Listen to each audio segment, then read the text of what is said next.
जान लेते हैं कि क्या होते हैं देशज शब्द। देशज शब्द दो भाषाओं से या दो शब्दों से मिलकर के बना है। एक तो शब्द है देश और दूसरा शब्द है जा। एक शब्द है देश और दूसरा शब्द जो है वो शब्द क्या है, जा। अगर जा का अर्थ प्रत्यय रूप में होता है, अर्थात किसी मूल शब्द के पीछे होता है, तो इस जा का जो अर्थ होता है वो हो जाता है जन्मा या से जन्मा या जन्म लेने वाला। और दूसरा जो मूल शब्द है वो क्या है, देश। इन्हीं शब्दों के विच्छेद से ही या विग्रह से ही इसके शाब्दिक अर्थ की परिभाषा बनती है। और जो परिभाषा बनेगी वो क्या बनेगी, तो आपके सामने लिखने जा रहे हैं कि परिभाषा क्या बनेगी। देखिए, तो परिभाषा इसकी रहेगी कि वे शब्द जो देश से जन्मे हैं या देश में जन्मे हैं, वही शब्द क्या कहलाते हैं, देशज कहलाते हैं। अब आपके मन में ये जिज्ञासा आएगी कि जन्मे का अर्थ क्या है, कि क्या आपको पता है कि इन शब्दों का जन्म कब हुआ। तो ये भी एक महत्वपूर्ण तथ्य है कि दूसरी परिभाषा इसकी ये भी बताई जाती है कि वे शब्द जिनके जन्म स्थान का भी पता ना हो, कि कौन से समय में कौन से शब्द का उच्चारण किया गया और वो शब्द प्रयोग में आने लगा, तो अगर किसी शब्द के मूल का भी पता नहीं है तो वो शब्द भी क्या कहलाएगा, देशज कहलाएगा। अर्थात इसी में आप दूसरी परिभाषा जोड़ सकते हैं कि वे शब्द जिनके मूल का या जिनके जन्म का प्रत्यक्ष प्रमाण नहीं है, वो भी शब्द क्या कहलाते हैं, देशज कहलाते हैं। आपकी परीक्षाओं में पूछे जाने वाले देशज और विदेशज शब्द जो महत्वपूर्ण रहेंगे, उन्हीं शब्दों पर हम चर्चा करेंगे। हिंदी भाषा में तो बहुत सारे शब्द प्रयोग किए जाते हैं जो कि देशज हैं या विदेशज हैं, लेकिन हम चर्चा केवल उन शब्दों पर करेंगे जो आपके लिए महत्वपूर्ण है। बता दिया हमने कि देश से जन्मे शब्द ही क्या कहलाएंगे, देशज कहलाएंगे। और वो शब्द कौन कौन से होते हैं, तो गौर करिएगा। शब्द जैसे आपने पढ़ा होगा, शब्द होता है चिड़िया, अच्छा शब्द है, और जो सामान्यतः जीवन में आप प्रयोग करते हैं शब्दों को, वही शब्द है चिड़िया। एक शब्द जो कि विद्यार्थियों का फेवरेट या कहें कि सबसे महत्वपूर्ण भोजन है, और जिसका नाम क्या है, खिचड़ी। जिसका नाम क्या है, खिचड़ी। तो ये शब्द भी कैसा है, देशज शब्द है। दूसरा शब्द है खिड़की। एक शब्द है खिड़की, जिसको झरोखा भी कहा जाता है, लेकिन वो तद्भव शब्द हो जाता है। खिड़की, खिचड़ी। एक शब्द होता है पगड़ी। एक शब्द क्या होता है, पगड़ी। एक शब्द होता है रोटी। आप जानते हैं रोटी कपड़ा और मकान, तो रोटी शब्द भी देशज है। दूसरा, रोटी पकाई जाती है तो प्रयोग किया जाता है तावा, तो तावा शब्द भी कैसा है, देशज शब्द है। तावा पर रोटी पकाने के लिए आटे को गूंथने की आवश्यकता होती है और आटा गूंथा जाता है हाथों से, तो एक शब्द होता है कलाई। यह शब्द भी कैसा होता है, देशज होता है। दूसरा जो महत्वपूर्ण शब्द भी है, पूछा गया है एक आध बार और सब लोग इससे परिचित हैं, और शब्द क्या है, थप्पड़। शब्द क्या है, थप्पड़। एक शब्द होता है, एक तो शब्द हो गया आपका थप्पड़। दूसरा एक महत्वपूर्ण शब्द है और शब्द का नाम क्या है, झाड़ू। सब लोग जानते हैं झाड़ू क्या होता है। अगला एक शब्द बहुत ही महत्वपूर्ण है, इस पर चर्चा भी एक बार हम फिर करेंगे आगे शब्दों में। शब्द का नाम है जूता, या इसी जूता का एक साथी शब्द है, और वो होता है चप्पल। या उसी चप्पल को जो देशज भाषा है उसमें कह दिया जाता है चट्टी। जो गांव से बंधे हुए लोग हैं या गांव से रिलेट करते हैं लोग, वो लोग इस शब्द से परिचित होंगे कि चट्टी क्या होता है। जूता शब्द बहुत ही महत्वपूर्ण है। और एक महत्वपूर्ण शब्द है तेंदुआ, जो कि आपके एग्जाम में 2 से 3 बार पूछा जा चुका है, इसलिए ये शब्द को आप ज्यादा गौर से समझेंगे। देखिए, मैं अंडरलाइन किए दे रहा हूं, जो भी शब्द आपके एग्जाम में कई बार पूछे गए हैं उन शब्दों को मैं रेखांकित कर रहा हूं। खिचड़ी भी कई बार पूछा गया है, जूता कई बार पूछा गया है, और जो ये शब्द हमने बताए उसमें सबसे ज्यादा महत्वपूर्ण जो शब्द है वो शब्द क्या है, तेंदुआ। ये वो देशज शब्द हैं जो सामान्यतः हम लोग प्रयोग करते हैं और आपकी परीक्षाओं में पूछे जाते हैं। फिर इन देशज के अलावा और भी शब्द हैं जो कि देशज कहलाते हैं, तो हमने एक नोट रूप में आपको जानकारी बताई कि ऐसे शब्द, कैसे शब्द, जो ध्वन्यात्मक या आवृत्ति सूचक शब्द होते हैं वो भी सामान्यतः क्या होते हैं, देशज होते हैं। एक तो शर्त लगी है, कैसी होनी चाहिए, ध्वन्यात्मक। अगर ध्वन्यात्मक होते हैं या इसके अलावा होते हैं आवृत्ति सूचक, आवृत्ति का अर्थ है कि एक शब्द की एक से अधिक बार आना, वही उसकी क्या कहलाती है, आवृत्ति। जैसे शब्दों को आपके सामने हम लिखते हैं, जैसे शब्द आपने देखा होगा कि आप काम कोई कर रहे हैं और आपसे कहा जाता है कि काम करिए कैसे, फटाफट, या आपको कोई थपथपाता है तो आप शाबाशी देता है, तो ये भी शब्द कहलाता है देशज। और शब्द क्या है, थप थपाना। या एक शब्द आपने पढ़ा होगा चुलबुलाना, एक शब्द पढ़ा होगा चुलबुलाना, इस शब्द को भी माना जाता है कि ये शब्द क्या है, देशज है। अगर कहीं भीड़ होती है तो एक शब्द प्रयोग किया जाता है कि बस भरी हुई है, और बस कैसी भरी हुई है, खचाखच बस भरी हुई है, इसलिए ये शब्द भी क्या कहलाता है, देशज कहलाता है। एक शब्द होता है कोई काम फटाफट किया जाता है, वो शब्द हम यहाँ लिख चुके हैं। एक शब्द होता है झड़ाझड़, एक शब्द क्या होता है, झड़ाझड़, ये शब्द भी देशज कहलाता है। तो ये शब्द भी हम लिख देते हैं झड़ाझड़, झड़ाझड़। ऐसे हो करके बहुत सारे शब्द हैं जो कि हिंदी भाषा में प्रयोग किए जाते हैं, और वो सभी शब्द सामान्यतः कैसे शब्द कहलाते हैं, तो देशज शब्द कहलाते हैं। फिर एक बार रिपीट कर रहे हैं, वे शब्द जिनका जन्म देश में हुआ है, अथवा वे शब्द जिनके जन्म स्थान का पता नहीं है, जिनके मूल का पता नहीं है, अथवा या तो वो ध्वन्यात्मक हो या आवृत्ति सूचक शब्द हो, तो ये सब शब्द के जो प्रकार होंगे वो कहलाएंगे देशज शब्द। अब देखते हैं अगले शब्द, और देशज शब्द के जो महत्वपूर्ण उदाहरण हैं वो हमने आपको बता दिया। अगला देखते हैं, तो अगला शब्द आता है विदेशज शब्द। जैसे देशज दो शब्दों से मिलकर बना है, वैसे ही विदेशज भी दो शब्दों से मिलकर बना है। एक शब्द है विदेश, और दूसरा शब्द क्या है, जा। दूसरा शब्द क्या है, जा। और जा का अर्थ अभी हमने आपको बताया, जा का अर्थ होता है जन्मा, या से जन्मा, या जन्म लेने वाला। लेकिन गौर करिएगा, यहाँ विदेश का अर्थ केवल विदेश नहीं है। सामान्यतः विदेश का अर्थ होता है कि अपने निज देश या राष्ट्र को छोड़ करके बाकी जो भी देश हो या राष्ट्र हो उनको क्या कहेंगे, विदेश। लेकिन यहाँ विदेश का अर्थ है कि हिंदी भाषी क्षेत्रों को छोड़कर या हिंदी भाषी देशों को छोड़कर, हिंदी भाषी देशों को छोड़कर, देशों को छोड़कर, कुछ ऐसे देश हैं जैसे मान लीजिए नेपाल है, मालदीव है और लेबनान है, ये सब ऐसे देश हैं जहां हिंदी यथावत शब्द रूप में प्रयोग की जाती है।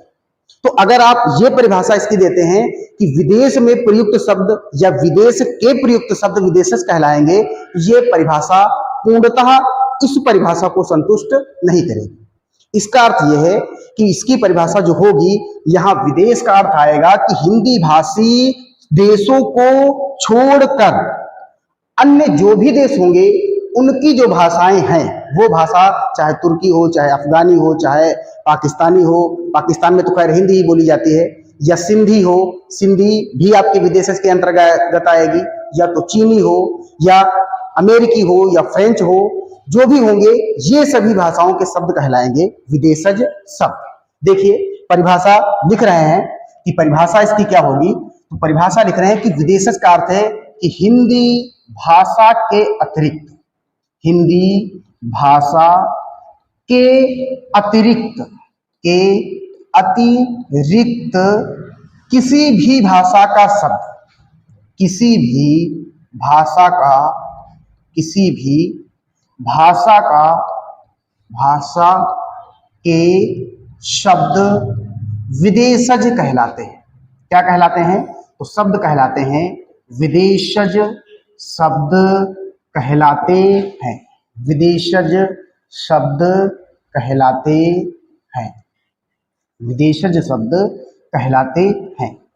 यानी कि जो भी शब्द हिंदी भाषा के नहीं है, तो हिंदी भाषा के अतिरिक्त किसी भी भाषा के अगर कोई शब्द होगा तो वो शब्द क्या कहलाएगा, विदेशज शब्द कहलाएगा।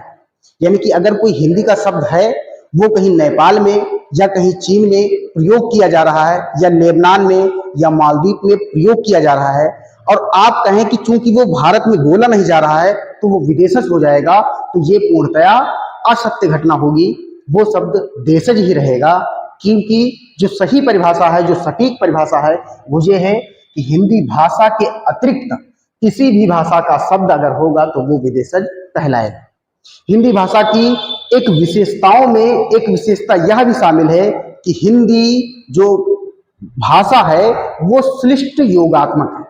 श्लिष्ट का अर्थ है कि आप अगर शिष्टाचार के माध्यम से आप जैसे हैं उसी प्रकार से भारतीय भाषा अर्थात हिंदी में सम्मिलित होना चाहते हैं तो शब्दों का स्वागत है। इसीलिए भाषा में आपको विभिन्न विदेशी शब्दों का प्रयोग मिलता है। खैर, तो आप समझ गए कि विदेशी शब्दों का अर्थ क्या होगा और विदेशज शब्द किन दो शब्दों से मिलकर के बना है, ये शब्द याद रखिएगा। आगे जब भी हम लोग संधि पढ़ेंगे या समाज पढ़ेंगे तो इन्हीं शब्दों के प्रयोग से ही हम लोग समाज के भी उदाहरण जानेंगे और जो देशज शब्द होंगे या जो शब्द होंगे उन्हीं के बारे में तथ्यों की जानकारी जानेंगे। दूसरा, ये भी समझ लीजिए कि हिंदी भाषा की सबसे बड़ी विशेषता है कि यह उच्चारण प्रधान भाषा है। दूसरा, अगर आप शब्दों को उनके स्ट्रक्चर फॉर्म में जानते हैं, उनको तोड़ करके उनके शाब्दिक अर्थ क्या होंगे इस माध्यम से जानते हैं, तो हिंदी का कोई भी एक सिंगल टॉपिक नहीं है जो आपकी समझ में ना आए।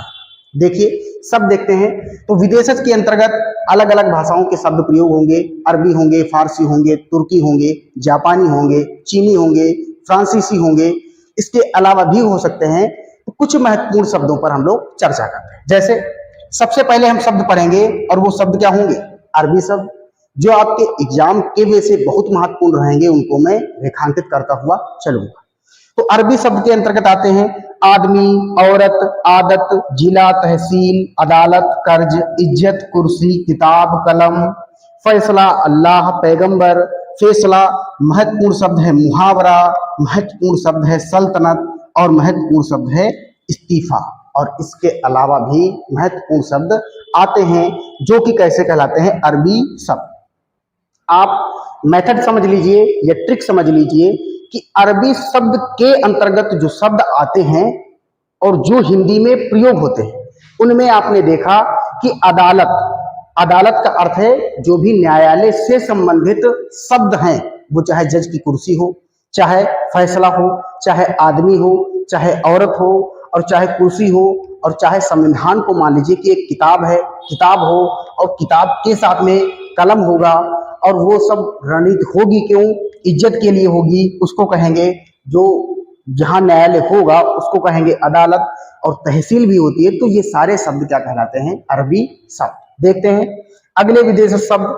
तो अगले फारसी शब्द है। अरबी और फारसी शब्दों में बहुत ही कम अंतर है।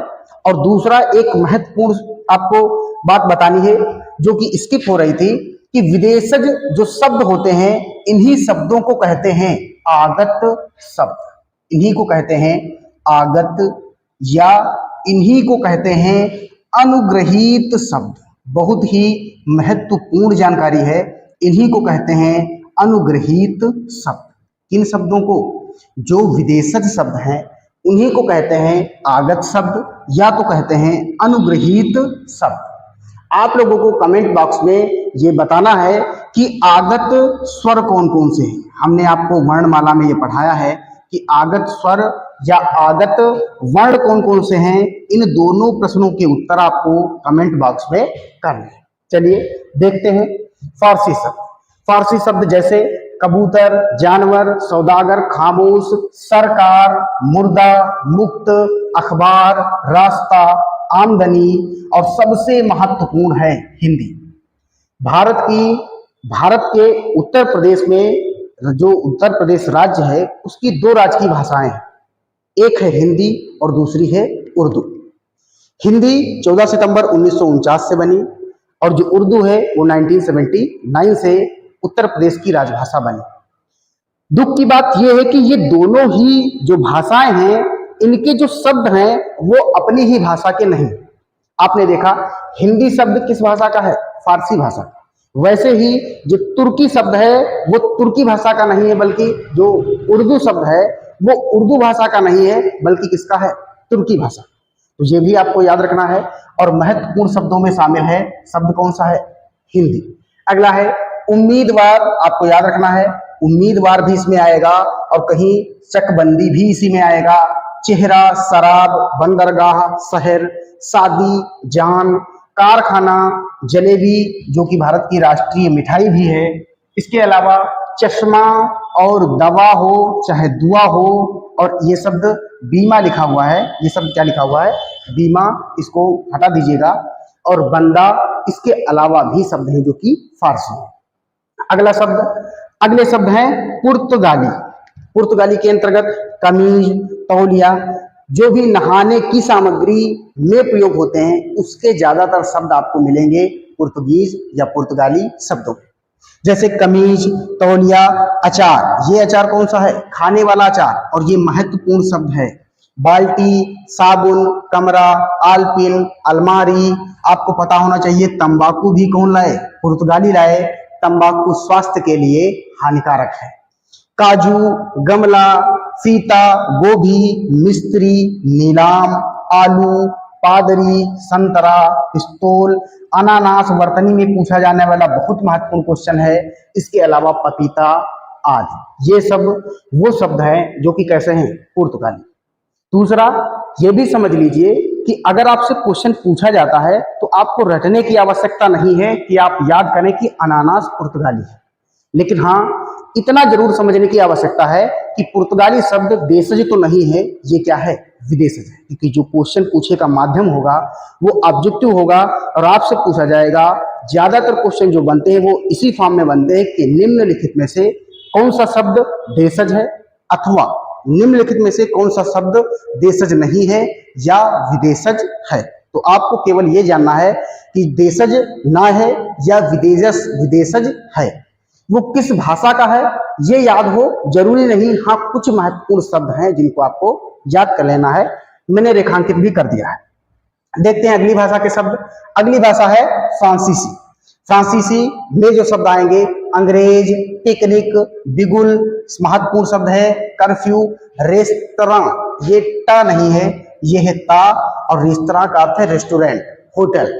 लैंप, कप आदि, जिसमें लैंप भी शब्द महत्वपूर्ण है। दो महत्वपूर्ण शब्द हैं कर्फ्यू और लैंप।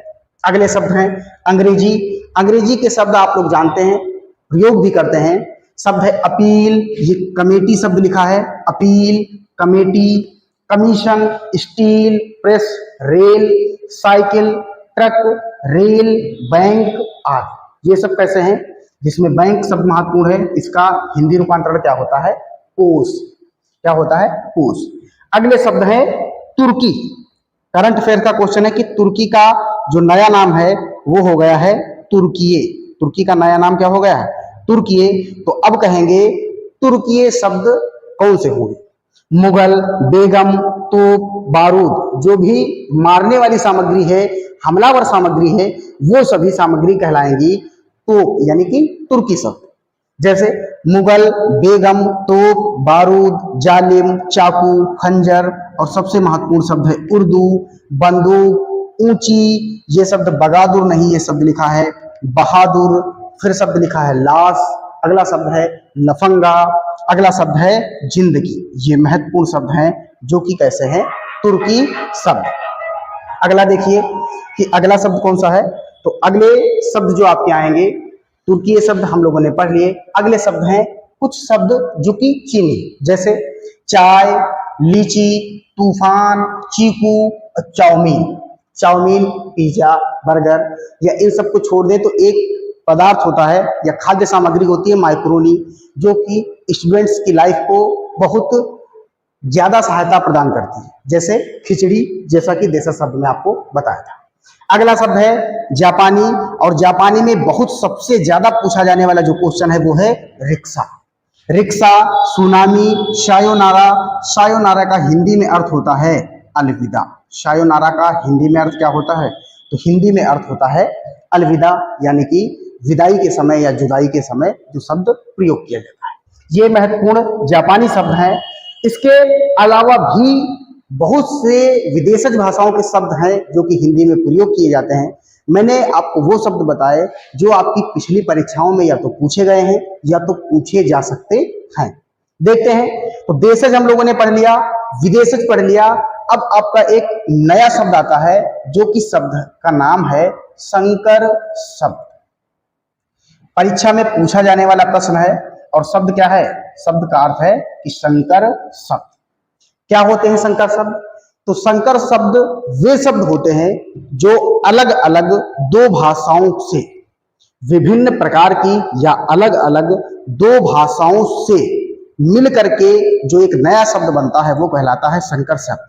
जैसे एक शब्द मान लीजिए हिंदी का है, एक शब्द मान लीजिए संस्कृत का है, दोनों शब्द मिले और एक शब्द बने तो फिर वो शब्द कहलाता है कौन सा शब्द? संकर शब्द। या एक शब्द अरबी का है, एक शब्द फारसी का है, दोनों मिल गए तो शब्द कहलाया संकर शब्द। एक शब्द तुर्की का है, एक शब्द फारसी का है, दोनों मिल गए तो शब्द कहलाया संकर शब्द। जैसे तहसील और दूसरा शब्द है दार। जैसे आपको उदाहरण बताएं, शब्द लिखा है, जैसे हमने लिख दिया तहसील और दूसरा शब्द लिख दिया दार, दोनों शब्द मिले तो शब्द बन गया तहसीलदार। शब्द क्या बन गया?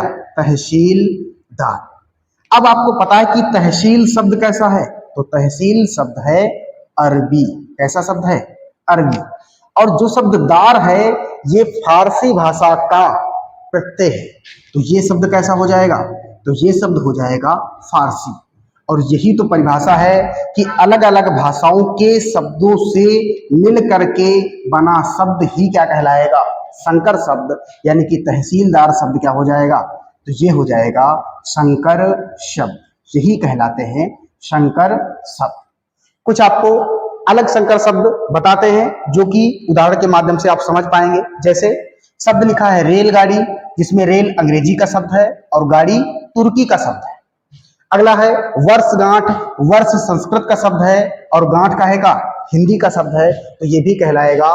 और यही इंपॉर्टेंट है क्योंकि कुछ लोगों के मन में ये जिज्ञासाएं होती हैं कि अगर जो संस्कृत का शब्द है वही तद्भव होकर के हिंदी में कन्वर्ट होता है, तो बेशक वो कन्वर्ट होता है, लेकिन फिर भी अगर एक शब्द संस्कृत का है और दूसरा शब्द हिंदी का है, या इसके विपरीत पहला शब्द हिंदी का है दूसरा शब्द संस्कृत का है, वो भी मिलेंगे, तब भी वो जो शब्द मिलेगा वो शब्द कहलाएगा संकर शब्द। उदाहरण आपके सामने है वर्ष और ये शब्द लिखा है गांठ।